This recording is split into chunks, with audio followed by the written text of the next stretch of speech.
el cáncer de mama nos asusta tanto por la cantidad de las mujeres que afecta. Los factores de riesgo que conocemos que pueden predisponer a desarrollar un cáncer de mama. Tenemos en España disponible un cribado de diagnóstico que es súper importante y todas las mujeres deben acceder a este cribado porque es que se ha visto que reduce la mortalidad hasta en un 40%. ¿Cuáles son, dirías, los signos de alarma más importantes a tener en cuenta de cara a sospechar? Una de las partes más importantes que es entender el cáncer de mama, su clasificación. Tenemos por una parte los que dependen de las hormonas, que son los luminales, que son prácticamente la mayoría, el 70-75% aproximadamente. Recalcar que hay un escenario esperanzador, que hay mucha investigación por delante. Bienvenidos y bienvenidas a un nuevo episodio de La Primera Línea del Cáncer.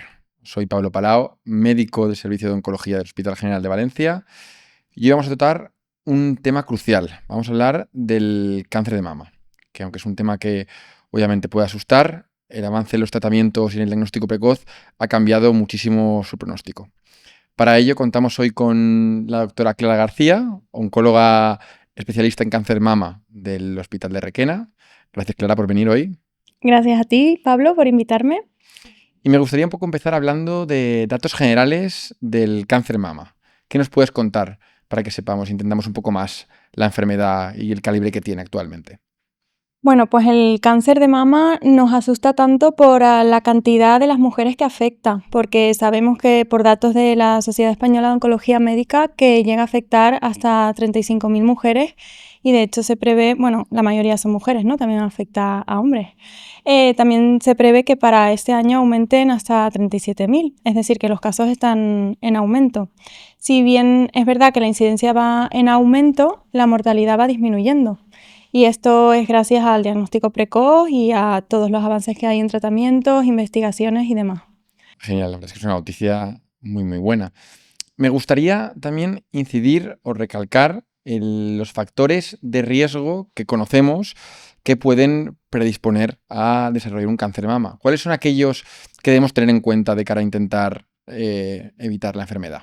Pues es una muy buena pregunta, porque esto es crucial para intentar evitarlo y también para entenderlo. Yo dividiría los factores de riesgo entre aquellos que podemos modificar nosotros mismos y aquellos que no son modificables. Y incidiría más en los que nosotros mismos podemos modificar. Por ejemplo, la dieta. Seguir una dieta mediterránea, sana, con verdura, frutos secos, etcétera, evitando ultraprocesados es crucial para disminuir no solo el cáncer de mama, sino otros tipos de cáncer y, bueno, de hecho, muchas enfermedades. Luego, el tabaco, pues también es un factor de riesgo que lo empeora. También De hecho, está demostrado en mama y en muchos otros tumores, claro, en el pulmón es el principal factor de riesgo, pero en mama pues también influye. El alcohol lo mismo, favorece la formación de estrógenos, que al final también es un factor de riesgo muy importante para el cáncer de mama, y reducir su consumo es crucial.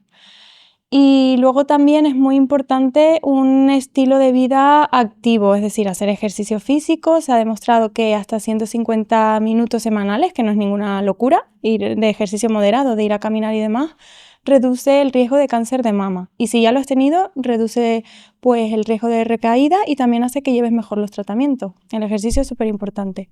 Vale. Y luego también, bueno, ejercicio ya más moderado, de intensidad moderada, 75 minutos a la semana. O sea que el ejercicio es súper importante. ¿Y cuáles son esos que decías que no son modificables pero que también pueden predisponer? Y luego hay otros factores de riesgo, efectivamente, que ya de por sí una persona puede estar más predispuesta a tener cáncer de mama. Por ejemplo, hay ciertas mutaciones genéticas que pueden ser hereditarias, como el BRCA1, 2 y bueno, otros muchos genes, que pueden estar asociadas a un síndrome de cáncer de mama ovario. Eso lo podemos identificar si tenemos antecedentes familiares, sobre todo de primer grado, de ciertos tipos de cáncer. Eso el oncólogo en la visita te puede orientar un poco, ¿no? Claro, eso es muy cuándo hay importante. riesgo, cuándo no en tu familia. Sí, hacer una buena anamnesis con los antecedentes familiares, etcétera. Luego, bueno, un factor de riesgo que no es modificable y es evidente es ser mujer. El 99% del cáncer de mama ocurre en la mujer. Y bueno, pues luego los factores hormonales tampoco van con lo de ser mujer, ¿no? La exposición a los estrógenos, la terapia hormonal sustitutiva sería ya un factor modificable, ¿no? pero los estrógenos sí que influyen. Por ejemplo, las mujeres que son madres, pues se reduce la exposición a los estrógenos, tienen menos riesgo de tener cáncer de mama, o la lactancia también es un factor protector. Una vez hemos tenido en cuenta todos los factores de riesgo, ¿cuáles son las medidas que debemos seguir para hacer una detección, digamos, temprana en el caso de que tengamos un cáncer de mama? Pues lo primero de todo es conocerse a una misma, es decir, conocerse bien la anatomía de las mamas, mirarse frente al espejo, ver si, o sea, autoexplorarse, ¿no? Hacer, pues, ver si hay algún cambio que nos llame la atención, algún cambio en los pezones, alguna secreción que no debería estar ahí. Y luego, pues, también palparse, autoexplorarse normalmente por cuadrantes, siguiendo un orden para no olvidarse de ninguno. Y luego el mejor momento para hacerlo es justo después de haber tenido la menstruación, porque es cuando el tejido mamario está pues más blandito y uno puede notar mejor si hay algo que no debería estar ahí. Ese es el mejor momento. ¿Cuáles son, dirías, los signos de alarma más importantes a tener en cuenta de cara a sospecharlo? Pues en ese momento, justo después de haber tenido la menstruación, si notamos algún bultito que no debería estar ahí, o retracción en el pezón, o eso, una secreción, lo que he dicho, eso sería lo que más nos debe llamar la atención. Ahí tendríamos que acudir pues al médico de cabecera. Independientemente de obviamente, la importancia que tiene la autoexploración y el conocerse a sí misma, ¿cuáles son los programas de cribado que deben seguir las pacientes para diagnosticarse, digamos, a tiempo el cáncer? Pues bueno, teniendo en cuenta que la mayoría de los cánceres de mama se diagnostican a partir de los 50 años, pues tenemos en España disponible un cribado de diagnóstico que es súper importante. Sí es verdad que cada comunidad autónoma sigue sus propias normas, pero bueno, por ejemplo, la Comunidad Valenciana empieza a partir de los 45 años y se hace con mamografías cada 2 años y todas las mujeres deben acceder a este cribado, porque es que se ha visto que reduce la mortalidad hasta en un 40%. Con lo cual, detectarlo cuando ni siquiera se puede palpar es lo que realmente tendríamos que hacer, cuando está muy pequeñito ahí que... La prueba de imagen, como hemos dicho, la mamografía, ¿es la que se realiza en todas las pacientes? ¿Varía? O... En el cribado normal sí, pero luego a lo mejor si hay alguna paciente que es más joven, que tiene una densidad mamaria mayor y que tiene que hacer pruebas antes, por ejemplo, porque tiene un antecedente familiar, pues muy joven. Entonces tiene que empezar a los 35 años por esas indicaciones. Pues a lo mejor ahí sería más indicado hacer una ecografía o una resonancia si existe alguna duda diagnóstica y otras pruebas que también nos pueden ayudar. Todo ello más individualizado un poco dependiendo del antecedente y de la situación de cada paciente. Claro, cada caso es un Es un mundo. mundo. Sí. Vale. Todo esto, fenomenal para entender la parte de antes del diagnóstico y todo lo que hay que tener en cuenta para intentar evitar, o en el caso de tenerlo, digamos, pillarlo a tiempo. Pero una vez existe la sospecha, o por ejemplo se deriva una paciente porque en la mamografía aparece una lesión sospechosa, ¿cuáles son las pruebas que normalmente se piden, se solicitan en los hospitales para acabar de diagnosticar a un paciente de cáncer de mama, a una paciente? Pues es un proceso que está muy bien estandarizado en todos los hospitales, ¿vale? Y lo fundamental cuando existe una lesión sospechosa de que pueda ser un cáncer, lo siguiente, que es casi inmediato, es hacer una biopsia guiada por aguja. Con la imagen se biopsia lo que es la imagen sospechosa, ¿no? Y esto se manda a analizar anatomía patológica. Ahí ya tenemos la parte más importante del diagnóstico, que sería para ponerle nombre y apellidos a aquello que creemos que es malo, en caso de que sea malo, porque hay muchas otras ocasiones en las que no se llega a confirmar malignidad. Ese sería el primer paso, Vale. ¿no? Luego, pues de cara a solicitar ya otras pruebas de imagen, eso habría que individualizarlo mucho, según el diagnóstico, según el riesgo. ¿Cuáles otras pruebas suelen pedir también aparte de la biopsia? Pues depende, porque por ejemplo, si hay sospecha de afectación axilar, ahí también habría que hacer una ecografía axilar y A pinchar ganglios te refieres, a ¿no? los ganglios, sí. Y biopsiar también el ganglio para confirmar si es maligno, es reactivo o qué. Luego, si hay, dependiendo del tipo tumoral o si va a llevar tratamiento antes de la cirugía, pues también la resonancia puede ayudar mucho, una resonancia mamaria. ¿El TAC de que muchas veces se pide del todo el cuerpo es necesario siempre o a veces no? No, no siempre. Por ejemplo, en tumores muy pequeñitos, T1 o T2 luminales sin afectación ganglionar, no haría falta hacer un estudio de extensión. Es que, como digo, todo hay que individualizarlo. Y eso será el oncólogo en consulta el que te diga lo Sí, que sea pero no necesario. siempre está indicado hacer un estudio de extensión porque hay tumores en los que el riesgo de metástasis es prácticamente nulo. Hablemos ahora de una de las partes más importantes, que es entender el cáncer de mama, su clasificación. Sabemos que para nada todos son iguales, que para nada todos o sea, se comportan de la misma forma y cada uno tiene una evolución diferente.